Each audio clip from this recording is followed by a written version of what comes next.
ನಮಸ್ಕಾರ ವೀಕ್ಷಕರೇ, ಒಲಿ ನ್ಯೂಸ್ ಯೂಟ್ಯೂಬ್ ಚಾನಲ್ಗೆ ಮತ್ತೊಮ್ಮೆ ಸ್ವಾಗತ. ನಾನು ನಿಮ್ ಗೆಳೆಯ ಇಟ್ಗೆ ಹೇಮಂತ್.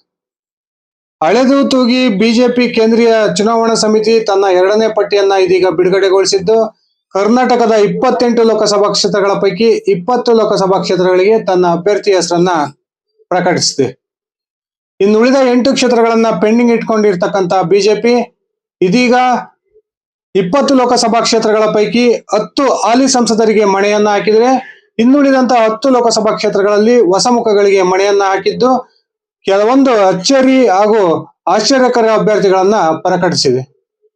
ಕೆಲವೊಂದು ಕ್ಷೇತ್ರಗಳಿಗೆ ಯಾರೂ ನಿರೀಕ್ಷೆ ಮಾಡದಿರ್ತಕ್ಕಂಥ ಅಭ್ಯರ್ಥಿಯನ್ನ ಪ್ರಕಟ ಮಾಡಿರ್ತಕ್ಕಂಥ ಬಿಜೆಪಿ ಕೆಲವೊಂದು ಕ್ಷೇತ್ರಗಳಿಗೆ ಕಾರ್ಯಕರ್ತರ ಹಾಗೂ ನಾಯಕರ ವಿರೋಧವಿದ್ದಾಗಲೂ ಕೂಡ ಹಾಲಿ ಸಂಸದರಿಗೆ ಮತ್ತೊಮ್ಮೆ ಮಣೆ ಹಾಕೋದ್ರ ಮೂಲಕ ಅತ್ಯಂತ ಅಚ್ಚರಿಗೆ ಕಾರಣವಾಗಿದೆ ಅಂದ್ರೆ ತಪ್ಪಾಗೋದಿಲ್ಲ. ಬನ್ನಿ ಸ್ನೇಹಿತರೆ, ಹಾಗಾದ್ರೆ ಕರ್ನಾಟಕದ 28 ಲೋಕಸಭಾ ಕ್ಷೇತ್ರಗಳ ಪೈಕಿ 20 ಕ್ಷೇತ್ರಗಳಿಗೆ ಬಿಜೆಪಿ ಯಾವೆಲ್ಲ ಅಭ್ಯರ್ಥಿಗಳಿಗೆ ಮಣೆ ಹಾಕಿದೆ, ಒಂದೊಂದೇ ಕ್ಷೇತ್ರವಾರು ತಿಳಿದುಕೊಂಡು ಬರೋಣ. ಅದಕ್ಕಿಂತ ಮುಂಚೆ ನೀವು ನನ್ನ ಓಲಿ ನ್ಯೂಸ್ ಯೂಟ್ಯೂಬ್ ಚಾನಲ್ಗೆ ಸಬ್ಸ್ಕ್ರೈಬ್ ಮಾಡ್ಕೊಂಡಿಲ್ಲ ಅಂದ್ರೆ ದಯವಿಟ್ಟು ಸಬ್ಸ್ಕ್ರೈಬ್ ಮಾಡ್ಕೊಂಡು ಬೆಲ್ ಬಟನ್ ಅನ್ನ ಕ್ಲಿಕ್ ಮಾಡಿ. ನಾನು ಕೊಡ್ತಕ್ಕಂಥ ಮಾಹಿತಿ ನಿಮ್ಗೆ ಇಷ್ಟ ಆಗಿದ್ರೆ ಈ ವಿಡಿಯೋಗೆ ಲೈಕ್ ಮಾಡಿ, ಶೇರ್ ಮಾಡಿ, ಕಮೆಂಟ್ ಮಾಡಿ. ಉಡುಪಿ ಚಿಕ್ಕಮಗಳೂರು ಲೋಕಸಭಾ ಕ್ಷೇತ್ರದ ಹಾಲಿ ಸಂಸದೆ ಹಾಗೂ ಕೇಂದ್ರ ಸಚಿವೆ ಶೋಭಾ ಕರಂದ್ಲಾಜೆ ಅವರಿಗೆ ಉಡುಪಿ ಚಿಕ್ಕಮಗಳೂರು ಲೋಕಸಭಾ ಕ್ಷೇತ್ರದಲ್ಲಿ ತೀವ್ರ ವಿರೋಧವಿದ್ದ ಕಾರಣ ಈ ಬಾರಿ ಡಿ.ವಿ. ಸದಾನಂದ ಗೌಡ ಅವರ ಬದಲಾಗಿ ಶೋಭಾ ಕರಂದ್ಲಾಜೆ ಅವರಿಗೆ ಬೆಂಗಳೂರು ಉತ್ತರ ಲೋಕಸಭಾ ಕ್ಷೇತ್ರಕ್ಕೆ ಬಿಜೆಪಿ ಮಣೆಯನ್ನ ಹಾಕಿದ್ದು, ಶೋಭಾ ಕರಂದ್ಲಾಜೆ ಅವರಿಗೆ ಈ ಬಾರಿ ಟಿಕೆಟ್ ಅನ್ನ ಬಿಜೆಪಿ ನಿರಾಕರಿಸುತ್ತೆ ಅಂತಕ್ಕಂಥ ಮಾತುಗಳೇನು ಕೇಳಿ ಬರ್ತಾ ಇದ್ವು. ಆದ್ರೆ ಬಿಜೆಪಿ ಇವರಿಗೆ ಮತ್ತೊಮ್ಮೆ ಮಣೆ ಹಾಕಿದೆ. ಆ ಮೂಲಕ ಶೋಭಾ ಕರಂದ್ಲಾಜೆ ಅವರಿಗೆ ಇದೀಗ ಬೆಂಗಳೂರು ಉತ್ತರ ಲೋಕಸಭಾ ಕ್ಷೇತ್ರದ ಟಿಕೆಟ್ ಅನ್ನ ಅಂತಿಮಗೊಳಿಸಿದೆ. ಮತ್ತೊಬ್ಬ ಮಾಜಿ ಮುಖ್ಯಮಂತ್ರಿಯಾಗಿರ್ತಕ್ಕಂಥ ಸದಾನಂದ ಗೌಡರು ಈ ಬಾರಿ ಟಿಕೆಟ್ ಅನ್ನ ಕಳ್ಕೊಂಡಿದ್ದಾರೆ. ಅದೇ ರೀತಿ ಬಿ.ಎಸ್. ಯಡಿಯೂರಪ್ಪನವರ ಪುತ್ರ ಬಿ.ವೈ. ರಾಘವೇಂದ್ರ ಅವರಿಗೆ ಶಿವಮೊಗ್ಗದ ಲೋಕಸಭಾ ಕ್ಷೇತ್ರದ ಟಿಕೆಟ್ ಅನ್ನ ಅಂತಿಮಗೊಳಿಸಿದ್ದು, ಇದೀಗ ಹೆಸರನ್ನ ಬಿಜೆಪಿ ಪ್ರಕಟಗೊಳಿಸಿದೆ. ಇದು ನಿರೀಕ್ಷಿತವಾಗಿರ್ತಕ್ಕಂಥ ಒಂದು ಹೆಸರಾಗಿದೆ. ಇಲ್ಲಿ ಯಾವುದೇ ರೀತಿಯ ಒಂದು ಕಾಂಪಿಟೇಷನ್ ಇರಲಿಲ್ಲ. ಯಾವುದೇ ಬೇರೆ ಅಭ್ಯರ್ಥಿಗಳು ಈ ಶಿವಮೊಗ್ಗ ಲೋಕಸಭಾ ಕ್ಷೇತ್ರದಿಂದ ಬಿಜೆಪಿಯ ಟಿಕೆಟ್ ಅನ್ನ ಬಯಸಿ ಬೇಡಿಕೆಯನ್ನ ಇಟ್ಟಿರಲಿಲ್ಲ ಅಂತಕ್ಕಂಥದ್ದು ಪ್ರಮುಖವಾದ ಅಂಶ. ಹಾಗೇನೆ ವಿಜಯಪುರ ಎಸ್ಸಿ ಮೀಸಲು ಲೋಕಸಭಾ ಕ್ಷೇತ್ರದಿಂದ ಮತ್ತೊಮ್ಮೆ ಹಾಲಿ ಸಂಸದ ರಮೇಶ್ ಜಿಗಜಿಣಗಿ ಅವರಿಗೆ ಬಿಜೆಪಿ ಟಿಕೆಟ್ ಅನ್ನ ಘೋಷಣೆ ಮಾಡಿದೆ. ಬಹುತೇಕ ಈ ಬಾರಿ ರಮೇಶ್ ಜಿಗಜಿಣಗಿ ಅವರಿಗೆ ಬಿಜೆಪಿ ಟಿಕೆಟ್ ಅನ್ನ ನಿರಾಕರಿಸುತ್ತೆ ಅಂತಕ್ಕಂಥ ಮಾತುಗಳು ಕೇಳಿ ಬರ್ತಾ ಇದ್ವು. ಆದ್ರೆ ಕೊನೆಗೂ ಅಳೆದು ತೂಗಿ ರಮೇಶ್ ಜಿಗಜಿಣಗಿ ಅವರಿಗೆ ಬಿಜೆಪಿ ಟಿಕೆಟ್ ಅನ್ನ ಘೋಷಣೆ ಮಾಡೋದ್ರ ಮೂಲಕ ಮತ್ತೊಮ್ಮೆ ರಮೇಶ್ ಜಿಗಜಿಣಗಿ ಅವರಿಗೆ ಈ ಒಂದು ಮಣೆಯನ್ನ ಹಾಕಿದೆ ಅಂತಾನೆ ಹೇಳ್ಬೋದು.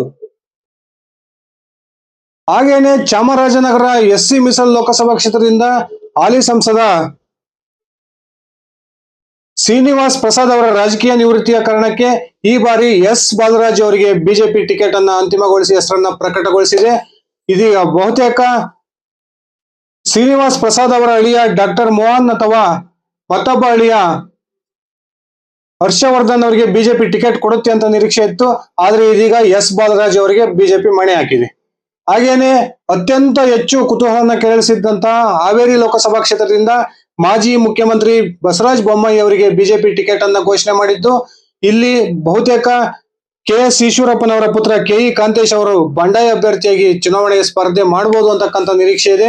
ಈ ಒಂದು ಕ್ಷೇತ್ರ ಅತ್ಯಂತ ಕುತೂಹಲವನ್ನ ಕೆರಳಿಸಿದೆ. ಕೊನೆಗೂ ಕೂಡ ಅಳೆದು ತೂಗಿ ಬಸವರಾಜ ಬೊಮ್ಮಾಯಿ ಅವರ ಹೆಸರನ್ನ ಬಿಜೆಪಿ ಅಂತಿಮಗೊಳಿಸಿದ್ದು, ಈ ಒಂದು ಬಸವರಾಜ ಬೊಮ್ಮಾಯಿ ಅವರ ಹೆಸರನ್ನ ಪ್ರಕಟಗೊಳಿಸಿದೆ. ಹಾಗೇನೆ ನಿರೀಕ್ಷೆಯಂತೆ ಕೇಂದ್ರ ಸಚಿವ ಪ್ರಹ್ಲಾದ್ ಜೋಶಿ ಅವರಿಗೆ ಮತ್ತೊಮ್ಮೆ ಹುಬ್ಬಳ್ಳಿ ಧಾರವಾಡ ಲೋಕಸಭಾ ಕ್ಷೇತ್ರದ ಟಿಕೆಟ್ ಅನ್ನ ಬಿಜೆಪಿ ಘೋಷಣೆ ಮಾಡಿದೆ. ಇಲ್ಲಿ ಯಾವುದೇ ಒಂದು ಪರ್ಯಾಯ ಅಭ್ಯರ್ಥಿ ಇಲ್ಲದ ಕಾರಣ ಅತ್ಯಂತ ಸುಲಭವಾಗಿ ಪ್ರಹ್ಲಾದ್ ಜೋಶಿ ಅವರ ಹೆಸರನ್ನ ಬಿಜೆಪಿ ಅಂತಿಮಗೊಳಿಸಿದೆ ಅಂತಾನೆ ಹೇಳ್ಬಹುದು. ಮತ್ತೊಂದು ಅಚ್ಚರಿ ಆಯ್ಕೆ ಕೋಟಾ ಶ್ರೀನಿವಾಸ್ ಪೂಜಾರಿ. ಕೋಟಾ ಶ್ರೀನಿವಾಸ್ ಪೂಜಾರಿ ಅವರಿಗೆ ಉಡುಪಿ ಚಿಕ್ಕಮಗಳೂರು ಲೋಕಸಭಾ ಕ್ಷೇತ್ರದ ಟಿಕೆಟ್ ಅನ್ನ ಬಿಜೆಪಿ ಅಂತಿಮಗೊಳಿಸಿದೆ. ಇಲ್ಲಿ ಬಹುತೇಕ ಸಿ.ಟಿ. ರವಿ ಅವರಿಗೆ ಅಥವಾ ಶೋಭಾ ಕರಂದ್ಲಾಜೆ ಅವರಿಗೆ ಟಿಕೆಟ್ ಸಿಗುತ್ತೆ ಅಂತಕ್ಕಂತ ಒಂದು ನಿರೀಕ್ಷೆಯಲ್ಲಿ ಆ ಒಂದು ಕ್ಷೇತ್ರದ ಕಾರ್ಯಕರ್ತರಿದ್ರು. ಆದರೆ ಇದೀಗ ಅಚ್ಚರಿಯ ರೀತಿಯಲ್ಲಿ ಕೋಟಾ ಶ್ರೀನಿವಾಸ್ ಪೂಜಾರಿ ಅವರಿಗೆ ಬಿಜೆಪಿ ಮಣೆ ಹಾಕೋದ್ರ ಮೂಲಕ ಅಲ್ಲಿರ್ತಕ್ಕಂಥ ಬಂಡಾಯವನ್ನ ಶಮನ ಮಾಡೋ ಪ್ರಯತ್ನಕ್ಕೆ ಕೈ ಹಾಕಿದೆ ಅಂತಾನೆ ಹೇಳ್ಬೋದು. ಕೋಟಾ ಶ್ರೀನಿವಾಸ್ ಪೂಜಾರಿ ಅವರ ಆಯ್ಕೆ ಅತ್ಯಂತ ಉತ್ತಮವಾದದ್ದು ಅಂತಕ್ಕಂಥ ಈಗ ಅಭಿಪ್ರಾಯ ಆ ಕ್ಷೇತ್ರದಾದ್ಯಂತ ವ್ಯಕ್ತವಾಗ್ತಾ ಇದೆ. ಬಿಜೆಪಿಯ ಮಾಜಿ ರಾಜ್ಯಾಧ್ಯಕ್ಷ ನಳಿನ್ ಕುಮಾರ್ ಕಟೀಲ್ ಅವರಿಗೆ ಬಿಜೆಪಿ ಈ ಬಾರಿ ಟಿಕೆಟ್ ಅನ್ನು ನಿರಾಕರಿಸಿದೆ. ಅವರ ಬದಲಾಗಿ ಇದೀಗ ಕ್ಯಾಪ್ಟನ್ ಬ್ರಿಜೇಶ್ ಚೌಟ ಅವರಿಗೆ ಬಿಜೆಪಿ ಮಣೆ ಹಾಕಿದ್ದು, ಬ್ರಿಜೇಶ್ ಚೌಟ ಅವರ ಆಯ್ಕೆ ಕೂಡ ಅತ್ಯುತ್ತಮವಾದದ್ದು ಅಂತಕ್ಕಂಥ ಅಭಿಪ್ರಾಯವನ್ನ ಆ ಕ್ಷೇತ್ರದ ಮತದಾರರು ಈಗಾಗಲೇ ವ್ಯಕ್ತಪಡಿಸ್ತಿದ್ದಾರೆ. ಇಲ್ಲಿ ಅರುಣ್ ಪೊತ್ತಿಲ್ ಅಥವಾ ಅಚ್ಚರಿಯ ಅಭ್ಯರ್ಥಿಯನ್ನ ಬಿಜೆಪಿ ಕಣಕ್ಕಿಳಿಸುತ್ತೆ ಅಂತಕ್ಕಂಥ ಮಾಹಿತಿಗಳು ಬರ್ತಾ ಇದ್ವು. ಆದ್ರೆ ಕೊನೆಗೂ ಕೂಡ ಅಳೆದು ತೂಗಿ ಕ್ಯಾಪ್ಟನ್ ಬ್ರಿಜೇಶ್ ಚೌಟ ಅವರಿಗೆ ಬಿಜೆಪಿ ಮಣೆ ಹಾಕೋದ್ರ ಮೂಲಕ ಅತ್ಯಂತ ಅಚ್ಚರಿಗೆ ಕಾರಣವಾಗಿದೆ ಅಂದ್ರೆ ತಪ್ಪಾಗೋದಿಲ್ಲ. ಚಿಕ್ಕೋಡಿ ಲೋಕಸಭಾ ಕ್ಷೇತ್ರಕ್ಕೂ ಕೂಡ ಮತ್ತೊಮ್ಮೆ ಹಾಲಿ ಸಂಸದ ಅಣ್ಣಾ ಸಾಹೇಬ್ ಜೊಲ್ಲೆ ಅವರಿಗೆ ಬಿಜೆಪಿ ಟಿಕೆಟ್ ಅನ್ನ ಕೊಟ್ಟಿದೆ. ಇಲ್ಲಿ ಬಹುತೇಕ ರಮೇಶ್ ಕತ್ತಿ ಅವರು ಈ ಬಾರಿ ಬಿಜೆಪಿ ಅಭ್ಯರ್ಥಿ ಆಗ್ಬೋದು ಅಂತಕ್ಕಂಥ ನಿರೀಕ್ಷೆ ಇತ್ತು. ಆದ್ರೆ ಮತ್ತೊಮ್ಮೆ ಕೂಡ ಬಿಜೆಪಿ ಅಣ್ಣಾ ಸಾಹೇಬ್ ಜೊಲ್ಲೆ ಅವರಿಗೆ ಮಣೆ ಹಾಕೋದ್ರ ಮೂಲಕ ಅಲ್ಲಿದ್ದಂತಹ ಎಲ್ಲಾ ಒಂದು ಗೊಂದಲಗಳಿಗೆ ತೆರೆ ಎಳೆದಿದೆ ಅಂತಾನೆ ಹೇಳ್ಬೋದು. ಮತ್ತೊಬ್ಬ ಹಾಲಿ ಸಂಸದ ವೈ ದೇವೇಂದ್ರಪ್ಪನವರಿಗೆ ಬಿಜೆಪಿ ಟಿಕೆಟ್ ಅನ್ನು ನಿರಾಕರಿಸಿರ್ತಕ್ಕಂಥದ್ದು ಬಳ್ಳಾರಿ ಲೋಕಸಭಾ ಕ್ಷೇತ್ರ. ಈ ಬಾರಿ ನಿರೀಕ್ಷೆಯಂತೆ ಬಿ ಶ್ರೀರಾಮುಲು ಅವರಿಗೆ ಬಿಜೆಪಿ ಟಿಕೆಟ್ ಅನ್ನ ಘೋಷಣೆ ಮಾಡಿದೆ. ಆ ಮೂಲಕ ಮತ್ತೊಬ್ಬ ಹಾಲಿ ಸಂಸದನಿಗೆ ಬಿಜೆಪಿ ಕೋಕ್ ಕೊಟ್ಟಿದೆ ಅಂತಾನೆ ಹೇಳ್ಬೋದು.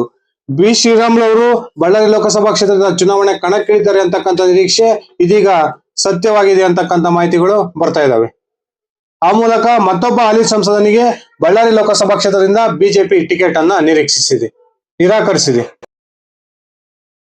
ಬೆಂಗಳೂರು ಸೆಂಟ್ರಲ್ ಲೋಕಸಭಾ ಕ್ಷೇತ್ರದಿಂದ ಬಿಜೆಪಿ ಮತ್ತೊಮ್ಮೆ ಹ್ಯಾಟ್ರಿಕ್ ಗೆಲುವನ್ನು ಸಾಧಿಸಿರ್ತಕ್ಕಂಥ ಪಿ.ಸಿ. ಮೋಹನ್ ಅವರಿಗೆ ಮಣೆ ಹಾಕಿದೆ. ಇಲ್ಲೂ ಕೂಡ ಯಾವುದೇ ಪರ್ಯಾಯ ಅಭ್ಯರ್ಥಿಗಳು ಬಿಜೆಪಿ ಟಿಕೆಟ್ ಅನ್ನು ಬಯಸಿರಲಿಲ್ಲ.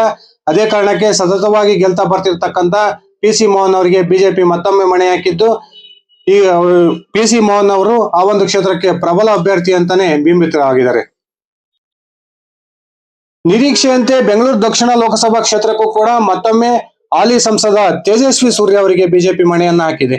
ಇಲ್ಲಿ ಅನಂತಕುಮಾರ್ ಅವರ ಪತ್ನಿ ತೇಜಸ್ವಿನಿ ಅನಂತಕುಮಾರ್ ಅವರಿಗೆ ಬಿಜೆಪಿ ಟಿಕೆಟ್ ಅನ್ನ ಕೊಡಬಹುದು ಅಂತಕ್ಕಂಥ ಒಂದು ಮಾತುಗಳು ಕೇಳಿ ಬರ್ತಾ ಇದ್ವು. ಹಾಗೇನೆ ಕೇಂದ್ರ ಸಚಿವ ಎಸ್ ಜಯಶಂಕರ್ ಅವರು ಕೂಡ ಇಲ್ಲಿ ಸ್ಪರ್ಧೆ ಮಾಡಬಹುದು ಅಂತಕ್ಕಂಥ ಮಾತುಗಳು ಕೇಳಿ ಬರ್ತಾ ಇದ್ವು. ಆದ್ರೆ ಕೊನೆಗೆ ಮತ್ತೊಮ್ಮೆ ಬಿಜೆಪಿ ಬೆಂಗಳೂರು ದಕ್ಷಿಣ ಲೋಕಸಭಾ ಕ್ಷೇತ್ರಕ್ಕೆ ತೇಜಸ್ವಿ ಸೂರ್ಯ ಅವರಿಗೆ ಮಣೆ ಹಾಕೋದ್ರ ಮೂಲಕ ಅಲ್ಲಿದ್ದಂತಹ ಎಲ್ಲಾ ಊಹಾಪೋಹಗಳಿಗೆ ಕೂಡ ತೆರೆ ಎಳೆದಿದೆ ಅಂತಾನೆ ಹೇಳ್ಬೋದು.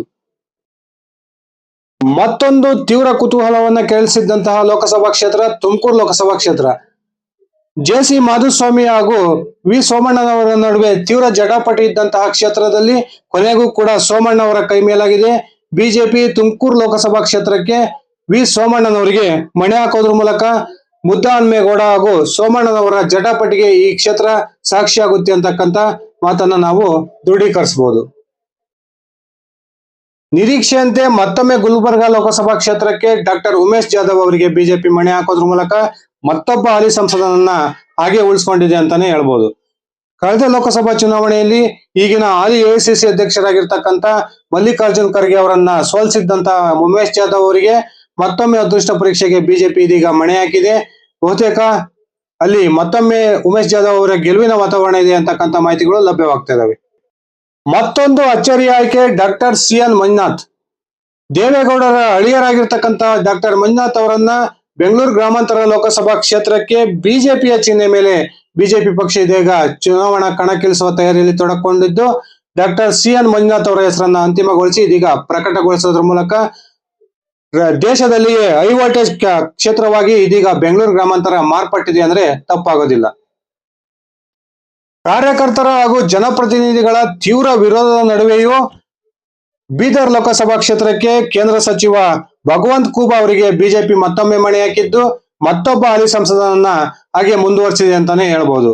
ಭಗವಂತ್ ಖೂಬಾ ಅವರ ಸ್ಪರ್ಧೆಗೆ ಬೀದರ್ ಲೋಕಸಭಾ ಕ್ಷೇತ್ರ ವ್ಯಾಪ್ತಿಯ ಎಲ್ಲಾ ಶಾಸಕರು ಹಾಗೂ ಪ್ರಮುಖ ಬಿಜೆಪಿಯ ಪದಾಧಿಕಾರಿಗಳು ಹಾಗೂ ಬಿಜೆಪಿ ಕಾರ್ಯಕರ್ತರು ತೀವ್ರ ವಿರೋಧವನ್ನ ವ್ಯಕ್ತಪಡಿಸಿದ್ರು. ಆದ್ರೆ ಈ ಯಾವುದೇ ಒಂದು ವಿರೋಧಕ್ಕೆ ಸೊಪ್ಪು ಹಾಕದೇ ಇರತಕ್ಕಂತ ಬಿಜೆಪಿ ಹೈಕಮಾಂಡ್ ಮತ್ತೊಮ್ಮೆ ಬೀದರ್ಗೆ ಭಗವಂತ್ ಖೂಬಾ ಅವರಿಗೆ ಮಣೆ ಹಾಕಿದೆ. ದಾವಣಗೆರೆಯ ಹಾಲಿ ಸಂಸದ ಜಿ.ಎಂ. ಸಿದ್ದೇಶ್ವರ್ ಅವರಿಗೆ ಬಿಜೆಪಿ ಟಿಕೆಟ್ ಅನ್ನು ಈ ಬಾರಿ ನಿರಾಕರಿಸಿದ್ದು, ಅವರ ಪತ್ನಿ ಶ್ರೀಮತಿ ಗಾಯತ್ರಿ ಸಿದ್ದೇಶ್ವರ್ ಅವರಿಗೆ ಮಣೆ ಹಾಕೋದ್ರ ಮೂಲಕ ಮತ್ತೊಮ್ಮೆ ಕುಟುಂಬ ರಾಜಕಾರಣಕ್ಕೆ ಬಿಜೆಪಿ ದಾವಣಗೆರೆಯಲ್ಲಿ ಮಣೆ ಹಾಕಿದೆ ಅಂತಾನೆ ಹೇಳ್ಬೋದು. ತೀವ್ರ ಕುತೂಹಲ ಕೇಳಿಸಿದ್ದಂತ ಈ ಕ್ಷೇತ್ರಕ್ಕೆ ಬಹುತೇಕ ಎಂ.ಪಿ. ರೇಣುಕಾಚಾರ್ಯ ಅವರ ಒಂದು ಬಣದ ಅಭ್ಯರ್ಥಿಗೆ ಬಿಜೆಪಿ ಟಿಕೆಟ್ ಕೊಡಬಹುದು ಅಂತಕ್ಕಂಥ ನಿರೀಕ್ಷೆ ಇತ್ತು. ಆದ್ರೆ ಇದೀಗ ಕೊನೆಗೆ ಜಿ.ಎಂ. ಸಿದ್ದೇಶ್ವರ್ ಅವರ ಧರ್ಮಪತ್ನಿ ಅವರಿಗೆ ಮಣೆ ಹಾಕೋದ್ರ ಮೂಲಕ ಬಿಜೆಪಿ ಅತ್ಯಂತ ಅಚ್ಚರಿಗೆ ಕಾರಣವಾಗಿದೆ. ನಿರೀಕ್ಷೆಯಂತೆಯೇ ಕೊಡಗು ಮೈಸೂರು ಲೋಕಸಭಾ ಕ್ಷೇತ್ರಕ್ಕೆ ರಾಜ ವಂಶಸ್ಥ ಯದುವೀರ್ ಒಡೆಯರ್ ಅವರಿಗೆ ಬಿಜೆಪಿ ಮಣೆ ಹಾಕಿದೆ. ಹಾಲಿ ಸಂಸದ ಪ್ರತಾಪ್ ಸಿಂಹ ಅವರಿಗೆ ಟಿಕೆಟ್ ಅನ್ನ ನಿರಾಕರಿಸಿದೆ. ಕೊನೆ ಕ್ಷಣದಲ್ಲಿ ಬಿಜೆಪಿ ಪ್ರತಾಪ್ ಸಿಂಹ ಅವರಿಗೆ ಟಿಕೆಟ್ ಅನ್ನ ಘೋಷಣೆ ಮಾಡಬಹುದು ಅಂತಕ್ಕಂಥ ನಿರೀಕ್ಷೆಯಲ್ಲಿ ಆ ಭಾಗದ ಪ್ರಮುಖ ಮತದಾರರು ಹಾಗೂ ಕಾರ್ಯಕರ್ತರಿದ್ರು. ಆದ್ರೆ ಇದೀಗ ನಿರೀಕ್ಷೆಯಂತೆಯೇ ಯದುವೀರ್ ಒಡೆಯರ್ ಅವರಿಗೆ ಬಿಜೆಪಿ ಮಣೆಯನ್ನ ಹಾಕೋದ್ರ ಮೂಲಕ ಪ್ರತಾಪ್ ಸಿಂಹ ಅವರಿಗೆ ಟಿಕೆಟ್ ಅನ್ನ ನಿರಾಕರಿಸಿದೆ. ಕೊಪ್ಪಳದ ಹಾಲಿ ಸಂಸದ ಸಂಗಣ್ಣ ಕರಡಿ ಅವರ ಬದಲಾಗಿ ಈ ಬಾರಿ ಕೊಪ್ಪಳದಲ್ಲಿ ಡಾಕ್ಟರ್ ಬಸವರಾಜ್ ಕ್ಯಾವಟೂರ್ ಅವರಿಗೆ ಬಿಜೆಪಿ ಮಣೆಯನ್ನ ಹಾಕೋದ್ರ ಮೂಲಕ ಕರಡಿ ಸಂಗಣ್ಣ ಅವರಿಗೆ ಟಿಕೆಟ್ ಅನ್ನ ನಿರಾಕರಿಸಿದೆ. ಹಾಗೇನೆ ಬಾಗಲಕೋಟೆ ಲೋಕಸಭಾ ಕ್ಷೇತ್ರದ ಹಾಲಿ ಸಂಸದ ಹ್ಯಾಟ್ರಿಕ್ ಗೆಲುವಿನ ಸರ್ದಾರ ಪಿಸಿ ಗದ್ದಿಗೌಡರವರಿಗೆ ಬಿಜೆಪಿ ಮತ್ತೊಮ್ಮೆ ಮಣೆ ಹಾಕೋದ್ರ ಮೂಲಕ ತನ್ನ 10 ಹಾಲಿ ಸಂಸದರನ್ನೇನು ಕಂಟಿನ್ಯೂ ಮಾಡಿದೆ. ಅದರಲ್ಲಿ ಪಿಸಿ ಗದ್ದಿಗೌಡರವರು ಪ್ರಮುಖರಾಗಿದ್ದಾರೆ ಅಂದ್ರೆ ತಪ್ಪಾಗೋದಿಲ್ಲ. ಈ ರೀತಿ ತನ್ನ 20 ಅಭ್ಯರ್ಥಿಗಳ ಹೆಸರನ್ನ ಪ್ರಕಟಿಸಿದ್ದು ಬಿಜೆಪಿ 10 ಹಾಲಿ ಸಂಸದರಿಗೆ ಮಣೆ ಹಾಕಿದೆ. 10 ಸಂಸದರಿಗೆ ಹೊಸ ಮುಖಗಳಿಗೆ 10 ಸಂಸದರಿಗೆ ಟಿಕೆಟ್ ಅನ್ನು ನಿರಾಕರಿಸಿ ಹೊಸ ಮುಖಗಳಿಗೆ ಒಂದು ಮಣೆಯನ್ನ ಹಾಕಿದೆ. ಇದಿಷ್ಟಾಗಿತ್ತು ಸ್ನೇಹಿತರೆ. ಈ ವಿಡಿಯೋ ಇಷ್ಟ ಆದ್ರೆ ದಯವಿಟ್ಟು ಲೈಕ್ ಮಾಡಿ, ಶೇರ್ ಮಾಡಿ, ಕಮೆಂಟ್ ಮಾಡಿ. ಧನ್ಯವಾದಗಳು.